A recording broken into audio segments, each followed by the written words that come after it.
அனைவரையும் மீண்டும் சந்திப்பேன் என்ற நம்பிக்கை இல்லாமல் இருந்தேன். நான் உங்கள் அனைவரையும் சந்தித்தது, என் அண்ணன் என்னை மன்னித்தது எல்லாம் கனவு போல் இருக்கிறது. நீ காண்பது கனவல்ல, நிஜம்தான் பஷி.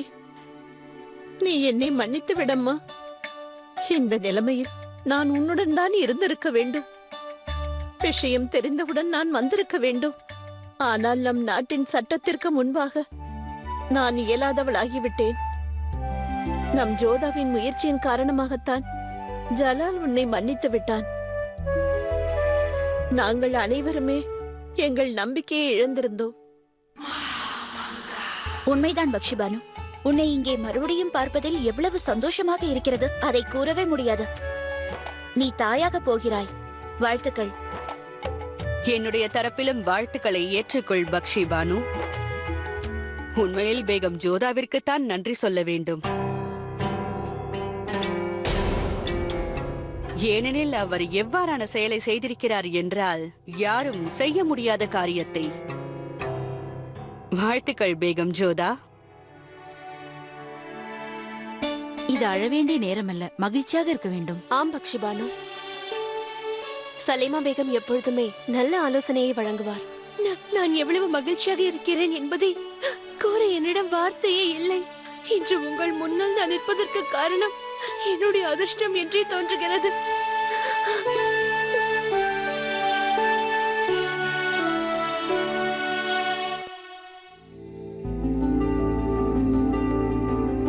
என்ன யோசித்துக் கொண்டிருக்கிறாய் ஜோதா? ஷெஹன்ஷாவை பற்றி யோசித்துக் கொண்டிருக்கிறேன்.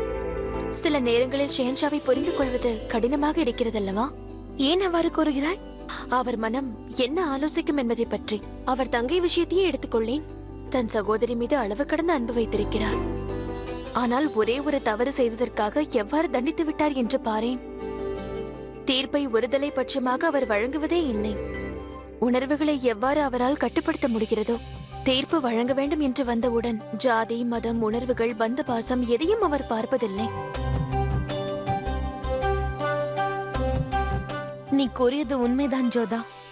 இதுதான் ஒரு சிறந்த ஷெஹன்ஷாவிற்கான அடையாளம். ஆனால் இம்முறை நான் கோரியதை கருத்தில் எடுத்துக்கொண்டு அவர் தன் தங்கையை மன்னித்தது எனக்கு மிகவும் மகிழ்ச்சியாக உள்ளது. ஒரு கர்ப்பவதிக்கு குடும்பத்தின் அரவணைப்பு மிகவும் அவசியம்.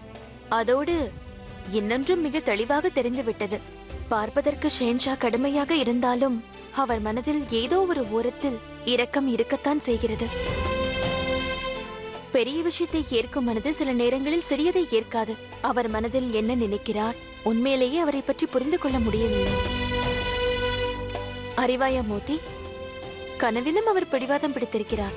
விஷம் அருந்தி நான் மயங்கி கீழே விழுந்து கிடந்த போது எனக்கு திடீரென்று ஏதோ ஒரு புது உலகத்திற்கு செல்வது போல் தோன்றியது.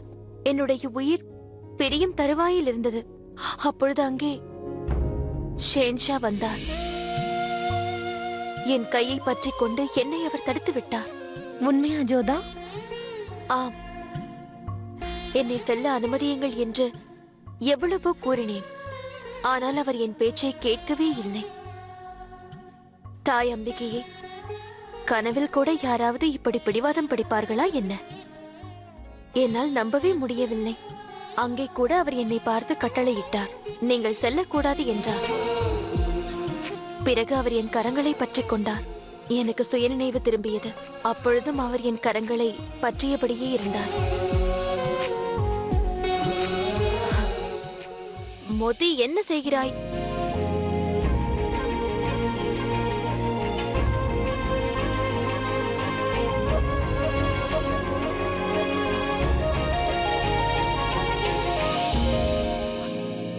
தாங்களா? தாங்கள் வந்ததை மோதி ஏன் என்னிடம் கூறவில்லை? நான் தான் கூற வேண்டாம் என்று கூறினேன். நான் பேசுவதை நீங்கள் கேட்டுக்கொண்டிருந்தீர்களா? கனவில் உங்கள் கைகளை பற்றி கொண்டதை மட்டுமே கேட்டேன்.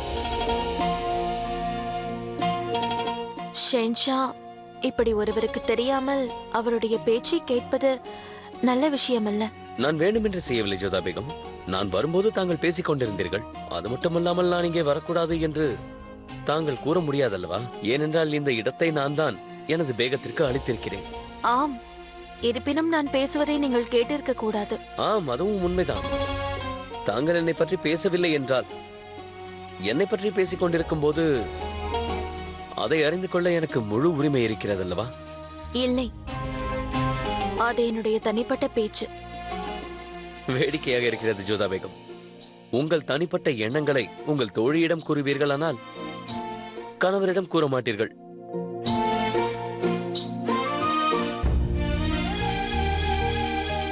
ஆம், ஏனென்றால் இதுவரை சில விஷயங்களை உங்களோடு பகிர்ந்து கொள்ளவில்லை. அந்த நாள் வரும் வரை நான் காத்திருப்பேன்.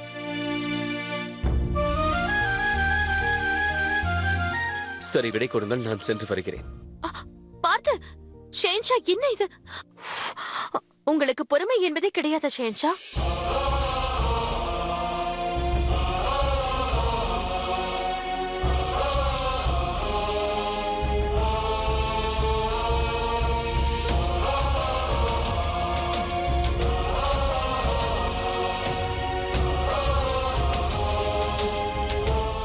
ஒரு விஷயம் ஜோதா பேகம், இன்று நீங்கள் காணும் கனவை மட்டும் நன்றாக நினைவில் வைத்துக் கொள்ளுங்கள். ஏனென்றால் மீண்டும் அதை தாங்கள் என்னிடம் கூறுவீர்கள் அல்லவா?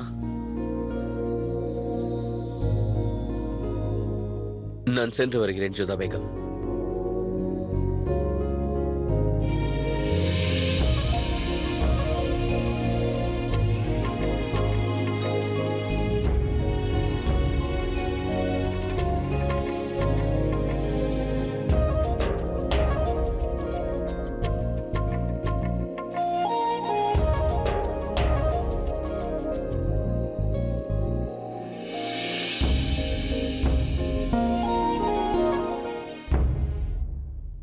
மேற்கு திசையில் தாக்குதல் நடத்துவது மிகவும் கடினமான ஒன்று.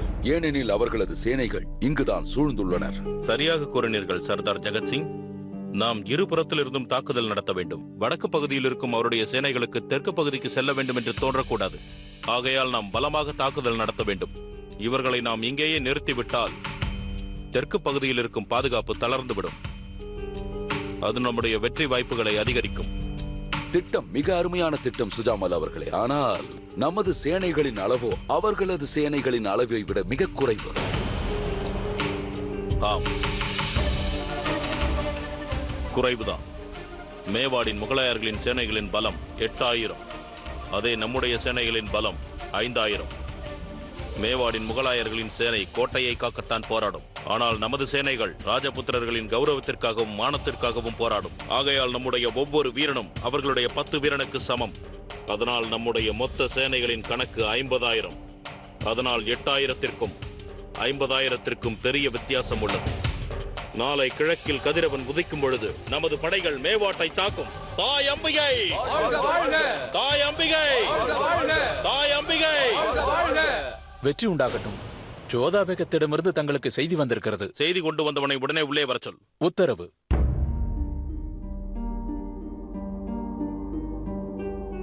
செய்தி என்னவென்றால், விஷக்கன்னியிடமிருந்து ஷெகன்ஷா அவர்களை காப்பதற்காக விஷத்தை அவரே உண்டு விட்டார். அவர் உயிர் ஆபத்தான நிலைக்கு சென்றதாம். பிறகு அவர் அம்பிகையின் அருளால் உயிர் பிழைத்து விட்டார். இந்த செய்தியை கொண்டு வர ஏன் இவ்வளவு தாமதம்? உசூர், தாங்கள் தொடர் பயணத்தில் இருந்ததால் இச்செய்தியை தங்களிடம் சேர்ப்பதற்கு காலதாமதம் ஆகிவிட்டது. சரி, நீ செல். உத்தரவு. பிரச்சனை ஏதும் இருக்காதல்லவா சுஜாமல் அவர்களே? ஆம், ஆனால் தாக்குதல் நடத்திய பிறகு நான் உடனடியாக ஆக்ராவுக்கு புறப்பட வேண்டும்.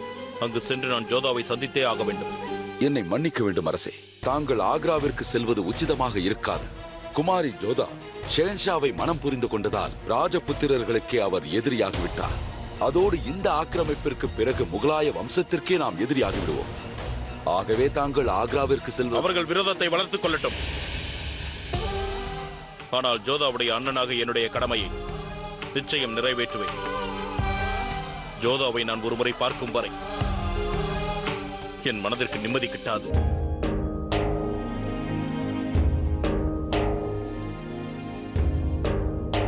அண்ணி, நான் தங்களுக்கு நன்றி கோரி தங்கள் அன்பை களங்கப்படுத்த விரும்பவில்லை.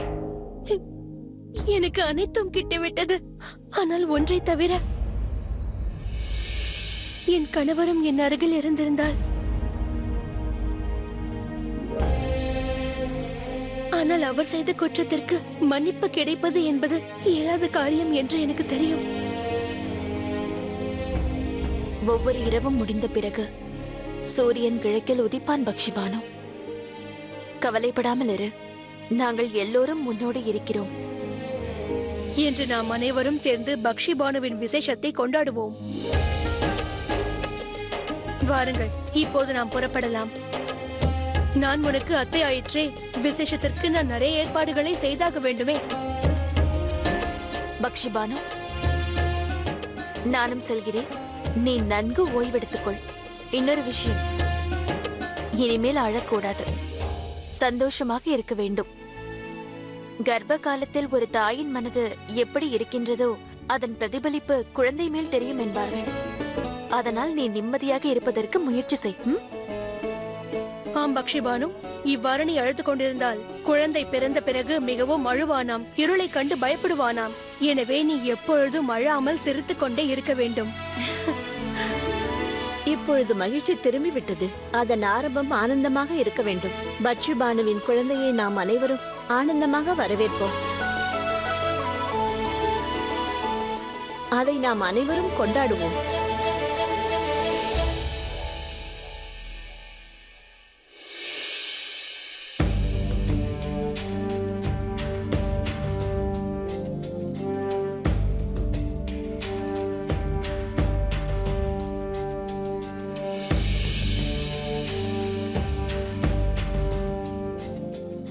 என்ன இது?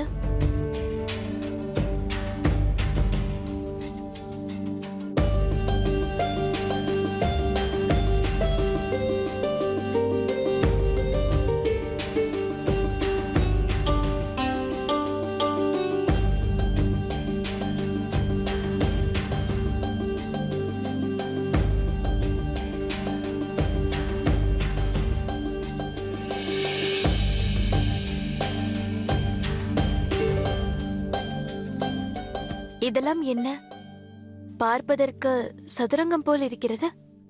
நீங்கள் சரியாக கூறினீர்கள் ஜோதா பேகம். இது சதுரங்கம் விளையாடுவதற்கு.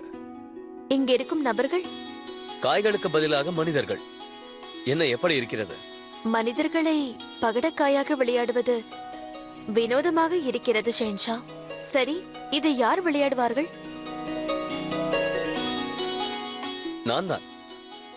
நான் தான் பொதுவாக இதை ருக்கையா பேகத்தோடு விளையாடுவேன்.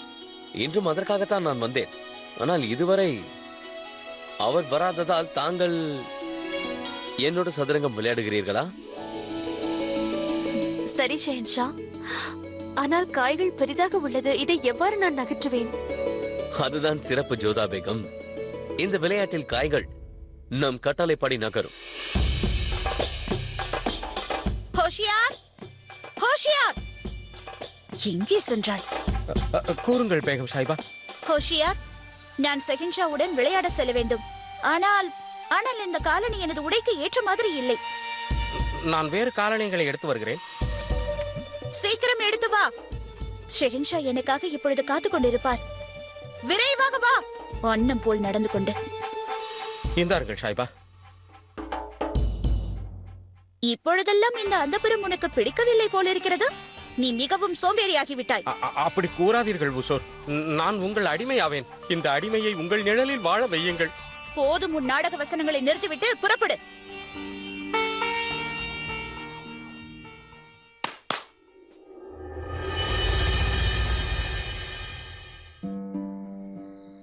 ஷென்ஷா, மனிதர்களை விளையாட்டு பொருளாக்குவது எனக்கு சங்கடமாக இருக்கிறது. விளையாட்டை விளையாட்டாக பார்க்க வேண்டும். ஆழ்ந்து யோசிக்காதீர்கள். இதோ பாருங்கள், குதிரையே, வலதுபுறம் முன்னோக்கி செல். அதெல்லாம் சரி ஜோதா பேகம். விளையாட்டில் பந்தயம் இருந்தால் தானே நன்றாக இருக்கும்.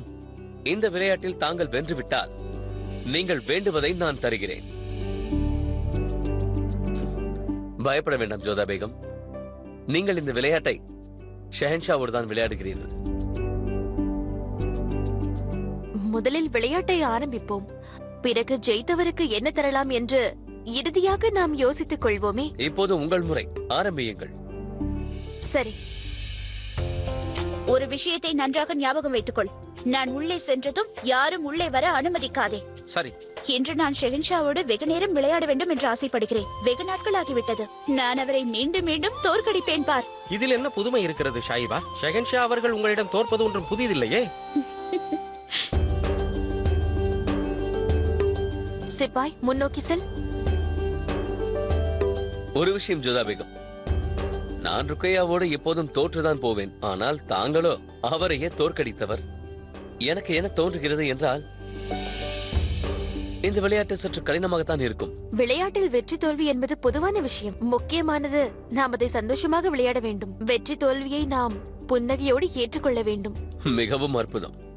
சரி, இப்போது குதிரையே, ஜோதா பேகத்தின் சிப்பாயை வெட்டிவிடு.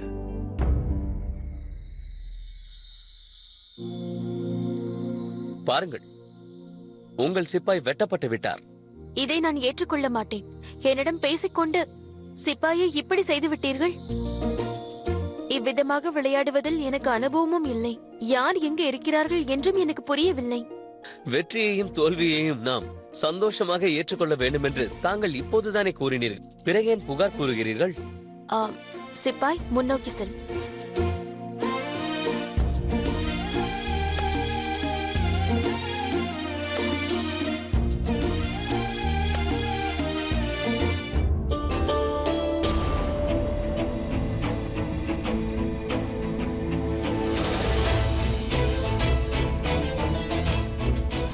ஜோதா பேகம் இங்குமா? எப்பொழுது பார்த்தாலும் எனக்கும் ஜலாலுக்கும் இடையே வந்து கொண்டே இருக்கிறாள். மகமாங்கா மிகவும் சரியாகத்தான் கூறினார். ஷெஹன்ஷாவிடமிருந்து ஜோதா பேகத்தை தள்ளி வைக்க வேண்டும் என்று. இன்றேதோ மிகவும் ஆனந்தமாக இருக்கிறீர்கள். இல்லை ஷென்ஷா, நீங்கள் கற்றுக் கொடுத்த வித்தையை நான் பயன்படுத்தினேன். உங்களிடம் பேசிக்கொண்டே காய்களை நான் வெட்டிவிட்டேன். நன்றாகவே விளையாடுகிறீர்கள். ஹோஷியார், நீ ஒரு வேலை செய். ஷெஹன்ஷா அவர்களுக்கு சுவாரஸ்யம் குறையும் வரை நீ இங்கேயே காத்திரு. அவர் இங்கு வந்த பிறகு நான் அவரை சந்திக்க வெகு நேரம் காத்திருந்தேன் என்று கூறு. நான் வேண்டுமென்றால் உள்ளே சென்று கூறவா? வேண்டாம். நான் என்ன கூறினேனோ அதை மட்டும் செய். புரிந்ததா?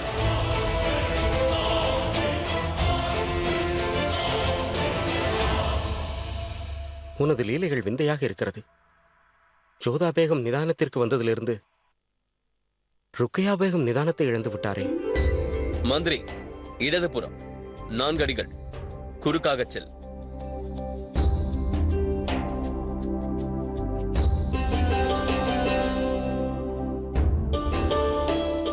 நீங்கள் வெற்றி பெற்று விட்டீர்கள். ஆனால் இந்த வெற்றியில் எனக்கு மகிழ்ச்சி இல்லை ஜோதா பேகம்.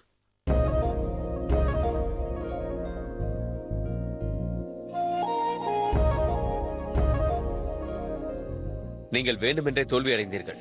நான் வேண்டுமென்று இப்படி செய்யவில்லை ஷென்ஷா. இது எனக்கு புதிதாக இருக்கிறது. நான் ஏன் இந்த நல்ல வாய்ப்பை விட்டுக் கொடுக்க போகின்றேன்? சரி, நீங்கள் அவ்வாறு கூறும் பட்சத்தில் நானே வெற்றி பெற்றவன்.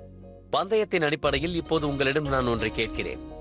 நீங்களோ ஷென்ஷா, என்னால் உங்களுக்கு என்ன தர இயலும்? சிந்தித்து பாருங்கள், ஷெஹன்ஷாவிற்கு என்ன தரலாம் என்று.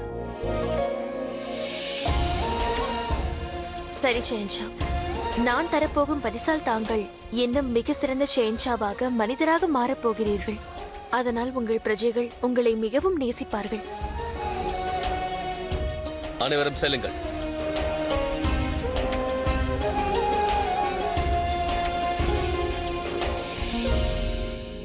சரி, கூறுங்கள் ஜோதா பேகம், என்ன தரப்போகிறீர்கள்?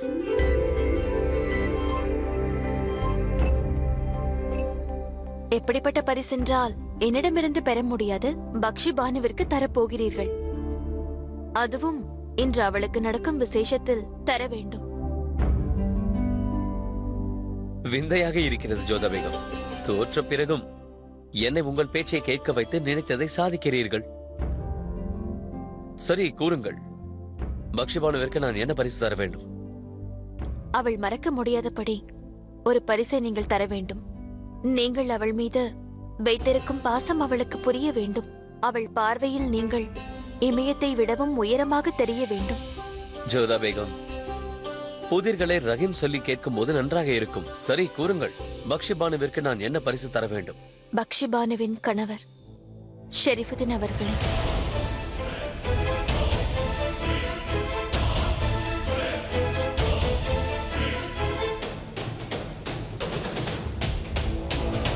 ஆதாப் ஷெகன்ஷா.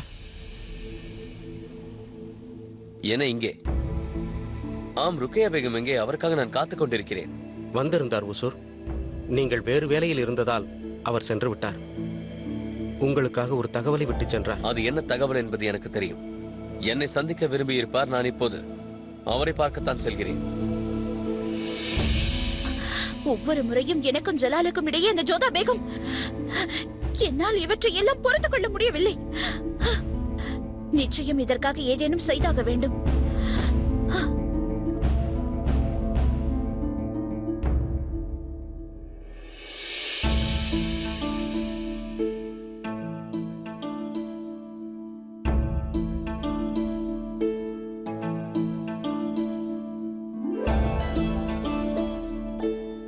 நீ என்னோடு விளையாட வரும்போது நான் இந்த ஜோதா பேகத்தோடு விளையாடிக் கொண்டிருந்தேன். உனது கோபத்தின் காரணம் இதுதானே ருக்கையா பேகம்? சிறு வயதிலிருந்து நான் உன்னோடு சதுரங்கம் விளையாடுகிறேன். ஆனால் ஜோதா பேகத்தோடு நான் விளையாடியதில் ஒரு புது அனுபவம் ஏற்பட்டது.